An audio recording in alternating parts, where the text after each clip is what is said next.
Alors qu'en septembre, généralement, les visiteurs se font rares au château des Énigmes. Cette année, pas de saison creuse. Le monument est l'un des sites retenus pour la cinquième édition de l'opération Une journée au château.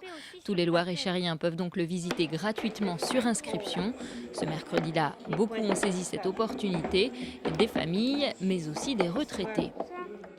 Je crois que la première année, il y avait Chambord. Et ça, on a regretté de ne pas avoir fait. Mais depuis, non, non, on est fidèles adeptes. On guette le papier, savoir quand ça sort pour pouvoir s'inscrire. Et parmi les visiteurs du jour, cette maman, avec sa fille et l'une de ses amies, elles viennent de Pezou, à 7 km de là. Elles vont passer l'après-midi à résoudre des énigmes et à relever des défis.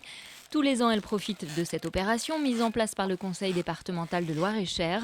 Les années précédentes, elles ont pu visiter gratuitement Chambord ou le château de Blois. C'est vrai que tout a un coût, donc malheureusement, on en profite dès que c'est gratuit.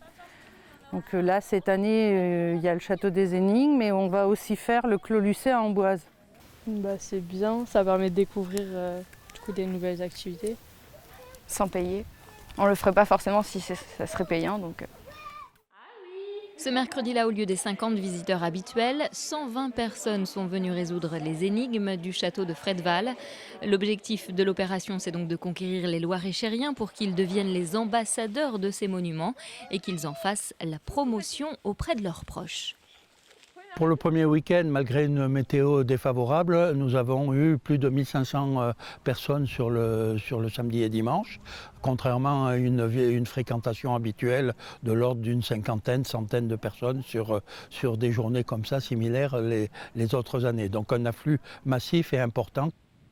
L'opération se poursuit jusqu'au 17 octobre. Pour pouvoir en bénéficier, il faut habiter dans le Loir-et-Cher et réserver sa place en ligne sur le site internet du conseil départemental, sauf pour Gaston qui vit là à l'année.